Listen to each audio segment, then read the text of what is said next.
Welcome to the Eye on Annapolis Local Business Spotlight. There are thousands of locally owned businesses in the area, some small and some large. Some you may know and others you don't. But one thing they all have in common is a great story, and we want to share it with you. Join us every Saturday as we talk to the founders, the owners, and the managers of local businesses you have come to know and love, and those you will come to know and love. Now here's your host, John Frenay, with this week's Local Business Spotlight. I got the chance to check out the new garage with the new gateless thing coming in here to the Gottschalk's garage. Walked across the street to the Anne Arundel County Literacy Council, and we're here with Jane Cease, who is the executive director. How are you? I'm good. Thank you, John. This is awesome. I mean, now the Anne Arundel County Literacy Council, are you a county organization? I guess that's my first question that I have to see. We are a nonprofit in the county. We were founded in 1977 by 6 women in Glen Burnie who realized there was a need for reading tutoring for adults back in 1977. Wow. Okay. So you've been around a long time. Yes, we have. Not quite as long as me, but long enough. And you know, it was funny. I was reading on your website that said it was a Laubach tutors. The Laubach is one of the sets of materials that we use for tutoring reading. So Laubach was a person who developed a system of teaching reading to adults that's phonics based, and his materials are available at a publisher where we buy the materials, and that is the method we use.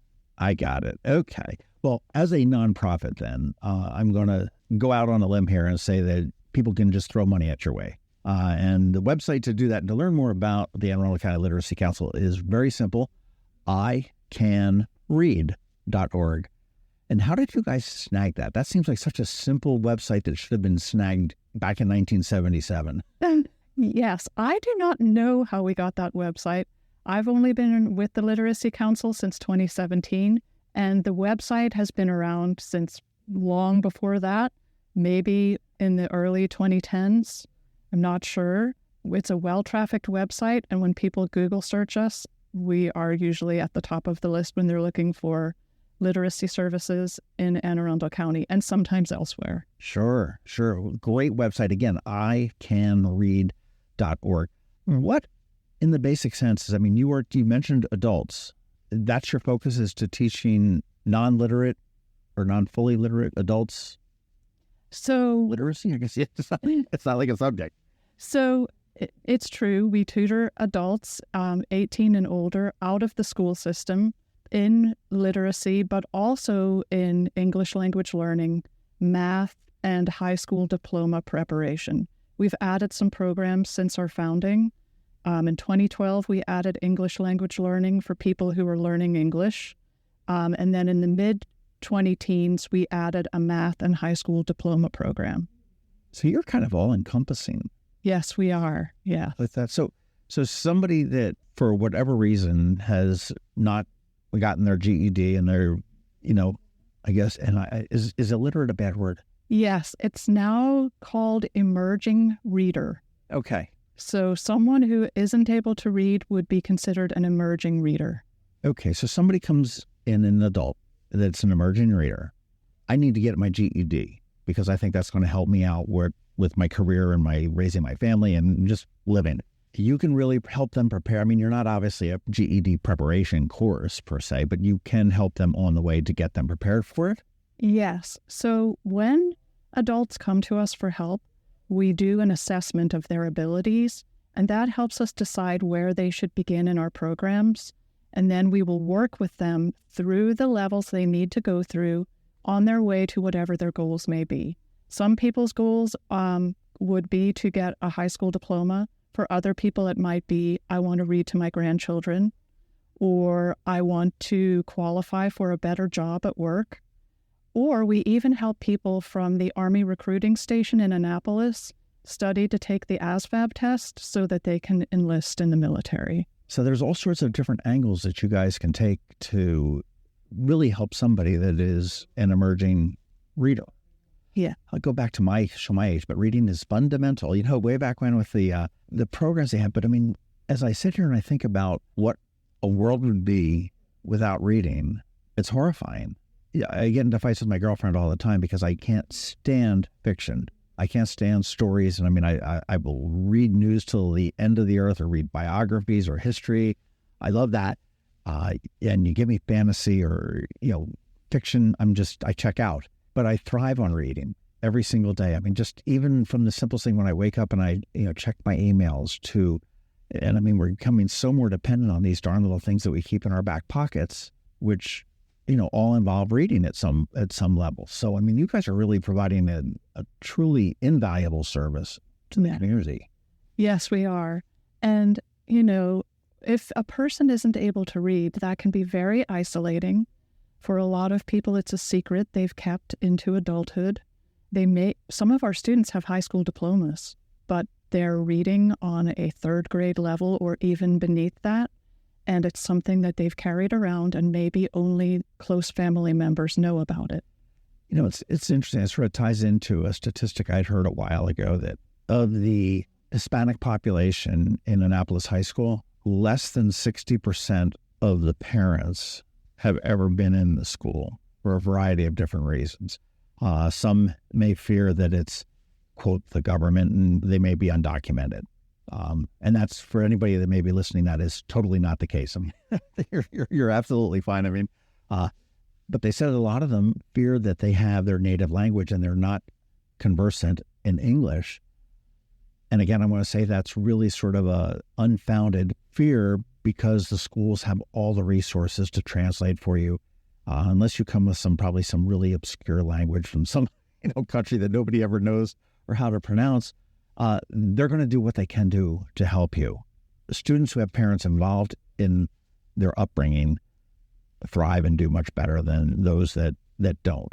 And I encourage anybody that may be in that type of a situation, especially for the schools, is get involved, find out what they can do for you. And if they can't do anything immediately, I'm sure they're going to find something to be able to work you out. And you look at the resources we have. I mean, I know you've got some, I'll call them sister or cousin, kissing cousin organizations. I mean, you've got STARE, which is Start the Adventure in Reading. Yeah. And Joanne Matson. I mean, that stops at second grade. You've got the Seeds for Success, which picks up a little bit later, and that carries them through, pretty much like seniorish year in high school, maybe a little bit more.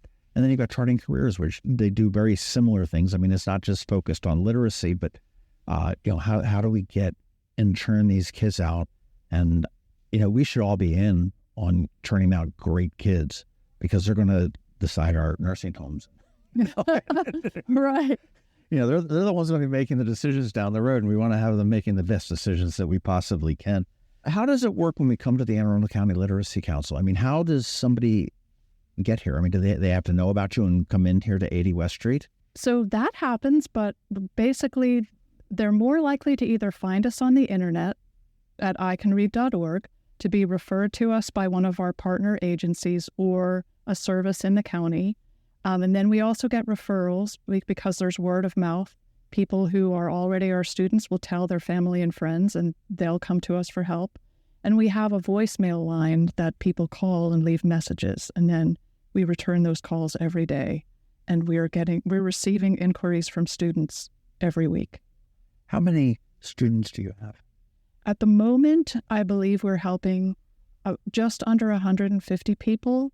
We have a waiting list, and we're assessing students. All of the literacy organizations for adults, we all have waiting lists. That's not unusual.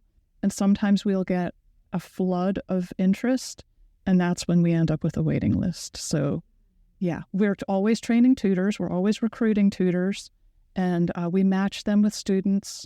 All of our tutoring is one-on-one, and it takes place at the local libraries. So a student will be matched with a tutor who's close to them and at a library that's convenient for both the tutor and the student. I've got to, and I'll make some assumptions here, but I imagine that a good portion of your students are probably lower income. Yes, that's true. How do we deal with transportation? So that is one of the reasons why the library is a great place to meet. Not only is it a public place, but usually a library is relatively easy to reach on public transportation. But then, of course, we also have students who walk to their session or ride a bike. Yeah, well, we are fortunate here in Annapolis. I mean, we do have two libraries. We got the one on West Street at the Michael Bush Library and the Eastport Library, which is, sort of for the other half of the town, and that makes sense. So, and I didn't think that they are probably all on public transit. And you serve the entire county, though, too. I mean, you go from Glen Burnie down to Deal, to Annapolis, to Odenton, and yes, we do. We have students all over the county. What is the bulk of your students? I mean, are they? We know they're adults. I mean, are they Hispanic? Are they, African American? Are they public housing, or all of the above, or just somebody that is? I just married this wonderful American woman, and I have no idea how to speak. So we have right now, at the moment, about 40% of our students are Hispanic. There are some Asian students, so about 50% of our students are learning English or getting help with their English. And then we have 16% of our students are white, and I think we're around 20% African American or Black. So that's pretty much the proportions. And again, you talked about the tutors, and now let's talk. These, I'm presuming, are volunteers. Okay, I'm sure you don't have an army of staff that's coming out of here just because we're in a shared office space, which I think is wonderful that the state offers it to you. How many tutors do you have, and what's the training involved with becoming a tutor? At the moment, we have just over 200 volunteer tutors, and we offer training 2 or 3 times a year. It's a day-long session that takes place at Woods Church in Severna Park. They donate the classroom space for us, so we train tutors 1 day in the fall, and then we have usually 2 in the spring. Once you're trained, you are matched with a student, and you can get started right away. And then we have a small volunteer staff that helps the tutors as they move through their sessions with their students. And when you match up with the student, I mean, I'm assuming that you're looking at any number of different things. It's not just, okay, well, this tutor is available, this student's next, and stuff like that. I mean, we're looking for, for gender, you're looking for, ethnicity, and you're looking for probably, bilingualism, is that a word, on the part of the tutor. And I've got to, are your tutors tend to be skew older? So a lot of our tutors are retirees. Recently, we've seen some younger people coming to us to volunteer, which is really encouraging. People who are still in their careers that are taking time after work or on the weekends to work with a student. And you don't have to be bilingual to be a tutor of someone who's learning English. In fact, we have very few people who are actually bilingual. We provide materials that walk you through lessons so that you can move along week by week and work with someone who's learning English. I was sort of curious as to whether you've got a bunch of, I am a horrible American because I speak English, and anywhere I go in the world, I demand that they speak English too, which is all Americans. I mean, whenever we go anywhere, but you go into Europe and then they speak 3 different languages, and they'll figure it out. And I'd imagine it would probably be very difficult to do that. But I mean, it's encouraging that you've got the ability to guide the tutors through that may or may not be able to speak Spanish or, whatever dialect, or, whether it be Chinese or Korean or Vietnamese or whatever it may be. Now, how does somebody progress? I mean, I don't like fiction. If I am an emerging reader, how does the program work? I mean, are you just saying, I'm trying to come up with just a book, it's, Moby Dick, and just start from there and move on, or? So we use materials that are published for adults who are learning to read. So we will assess the student when they enter our program, and let's just say they're reading at a 1st grade level. We have materials designed for adults that are at the 1st grade level.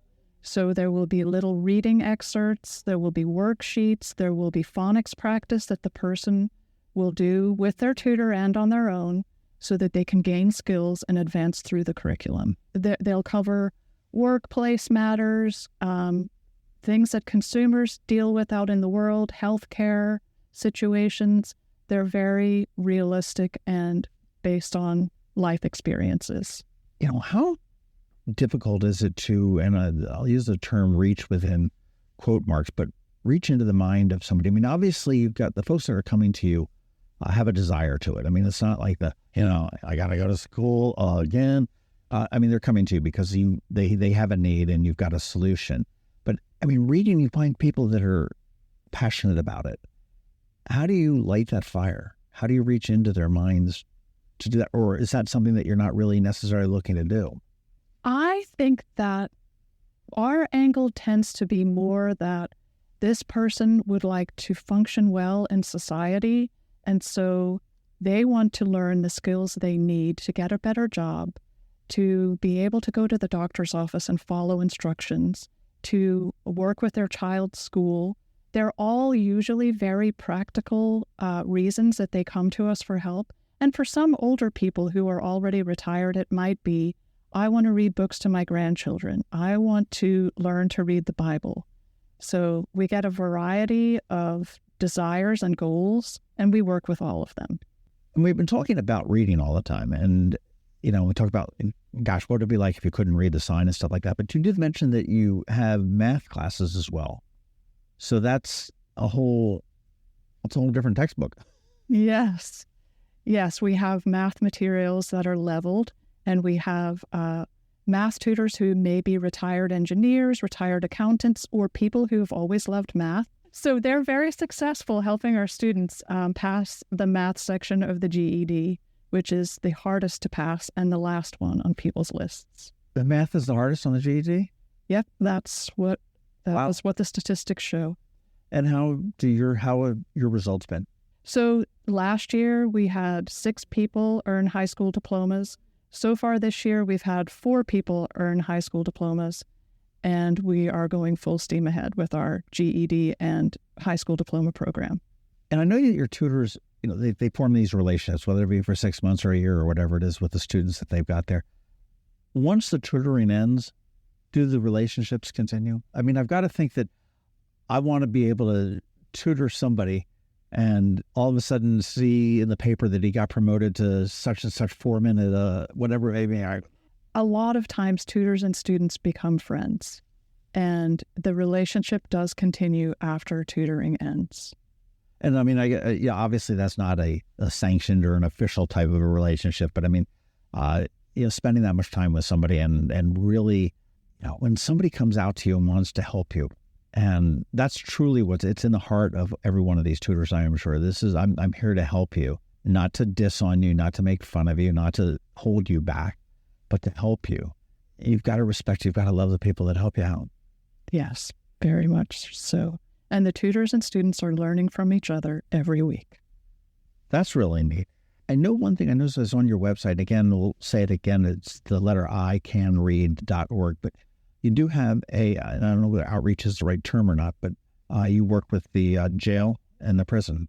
That's got to be huge. I mean, again, I've often made the comment saying, hey, can you imagine somebody that was put in jail for whatever reason back in 1976, maybe a little bit earlier, and they're just getting out now. They even missed the whole, much less cell phones that we've got today, but they missed the whole fax generation.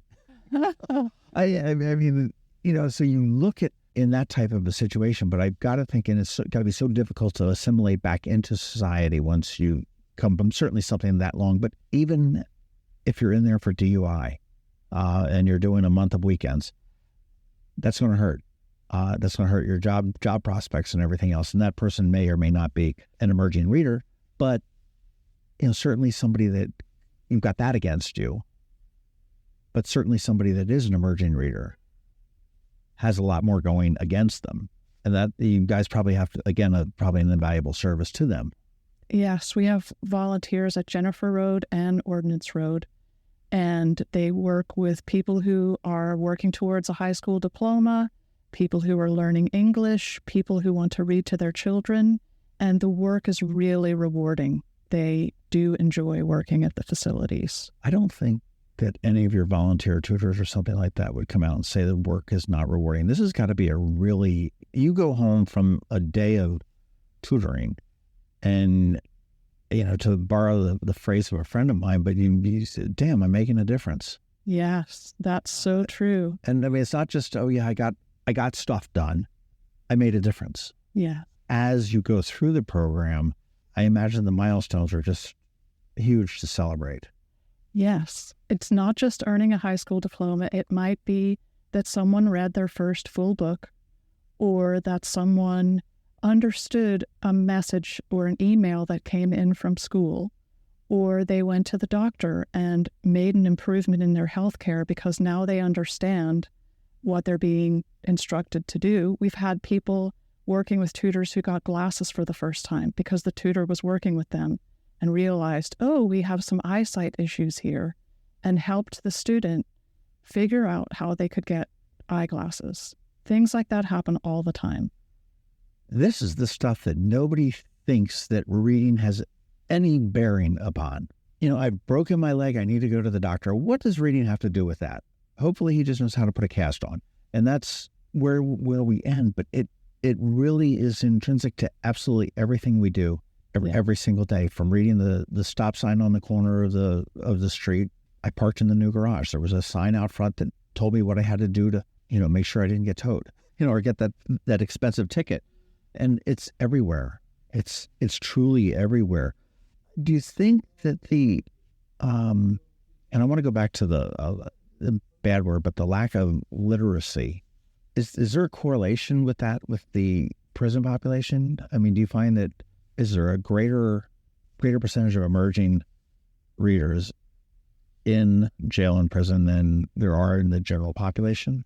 Percentage-wise, I think nationally that is true. I believe I've read a statistic that up to 40% of people incarcerated or detained are dyslexic and have reading issues, or maybe don't have a high school diploma. I don't know what the numbers are for our county, but that's what I've read nationally. Well, I know that, also we're dealing with, I guess, jails here, which is relatively short term. I mean, I don't think in Anne Arundel County, I don't think we're keeping people for life. Mm-hmm. And that they've got state prisons that do that. Do you work in the state prisons, or are you strictly into the county? No, we're only in the county. Our Hispanic population is booming in the county. Yes. And, by no fault of anybody's, I mean, they're perfectly emergent in their own language. And you hear that in various restaurants, in their homes and the schools and everything else. I mean, and has that been a challenge for you guys to reach out? And so the challenge that we find when we're welcoming Hispanic students and to our program is that at this time, it can be challenging to keep up with the demand, because people will tell their sister or their husband, and, we have all these people coming to us for help, and we're trying to keep up with the demand by supplying the volunteer tutors. So this year, we added a couple of extra training sessions so that we could have more tutors who would be able to work with those students. What's involved in tutoring? I mean, obviously we've got to do the training and stuff like that, but I mean, how much of a time commitment is this for a student? And I mean, I'm presuming that you want to build that relationship with your student. Yes. So, I mean, it's not going to have, okay, we got Jane this week and John next week and Frank next week and Mary next week, the same one, because that, I'm going to know where you're struggling, where your bumps in your road are in your adventure of learning. Yes. So we ask our tutors to be willing to commit to 6 months with one student, and they meet weekly with their student, usually once or twice a week, and the sessions at the library may be 1 to 2 hours. So you could say by the time you add prep and travel time, that tutors are spending up to 4 or maybe even 6 hours a week in working with their student, and then we ask them to commit to at least 6 months with that student. And is that what the typical program time, I guess, is for somebody that's coming, or does it vary by person? It varies by person. We have some people who have a very specific goal, like getting a driver's license, and they may be with us for 2 months. Then we have people who are studying for the citizenship test, and that might take a year. Or there are people who just want to continue with tutoring to improve their reading, and they will go on for years. And you don't challenge that? No, because the tutors and the students are very much enjoying their work, and it's enriching for the tutor and the student. Yeah, I totally can see that. So you're meeting everybody right where they are and taking them to where they need to go, regardless of what it is.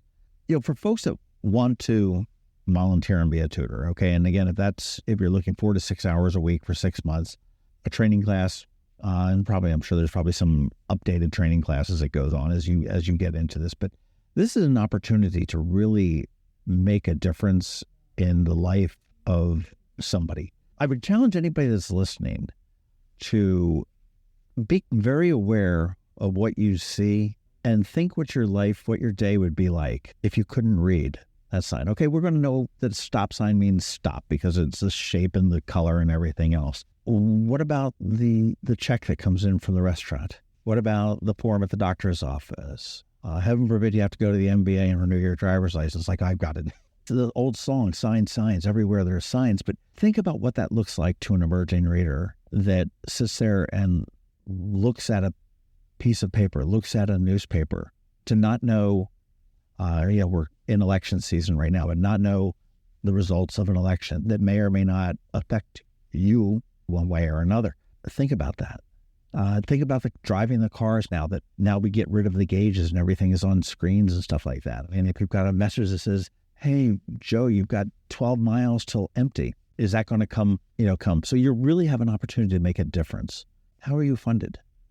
Donations. We receive donations at our website, and we also apply for grants. And Anne Arundel County funds us with a community support grant. And this year, for the first time, the city of Annapolis has also given us some funding. Well, good on for the council and the city for doing that for you. And it's in everybody's best interest. To be able to do this. I mean, this is not and I don't want to tick off all the tree huggers out there, but I mean, this isn't a grant to plant some bulbs in the entrance to my neighborhood. It does a little bit more than that. When do you accept volunteers? All the time? We receive volunteer inquiries, I would say, every week. So our next training will probably be in February, and we're already receiving inquiries from people by email or phone. If you go to our website, icanread.org, you can find how to volunteer. Then contact us and we will respond right away. A question for you, sort of not related specifically to the Anne Arundel County Literacy Council, but there's a difference in teaching a child, a teen, and an adult. I've learned with an intern I have from Annapolis High School, I'm not a very good teacher at the high school level. Is it very different teaching and tutoring an adult than it is a child? Do you know? So I would say a big difference would be that an adult already has a very busy life with a lot of responsibilities. Some of our students have more than one job. They're taking care of children. They actually, even though maybe they don't have the math skills or the reading skills that they'd like to have, they have a lot of other skills that are really strong, and they've done a lot of compensating perhaps as an adult to cope in the world. So they can be very smart and very capable. It's just that they're missing this skill. So the tutor has to recognize that, work with that, be flexible, be patient, and overall have great respect for their student. Doesn't sound like it's a whole lot to ask for. icanread.org is where you want to go. That is where you can go, where you can donate money. You can learn a lot more about the program. You can see the difference that it's making. You said you have about 200 tutors that are out there in the field, or not in the field, they're in the libraries, working with the adults that need the help that they want. And I think we've got a group of 200 people that are probably just sleeping very well at night and very happy when they go home to be able to do that. And I'm presuming most of this happens at night. It happens during library hours, so it could be at 10 in the morning or at 5 o'clock at night. Okay. It's all day. It depends on each person's availability. And their work schedules and everything else like that. Yes. And Jane, this is fantastic. And I appreciate your time today. I encourage everybody to learn more. icanread.org. If you have some time, whether you are and I do love to hear that there's younger people coming in as opposed to the old fogies like me and I'm very encouraged that the younger generation, and I forget which letter it is, whether it's the millennials and the next generation.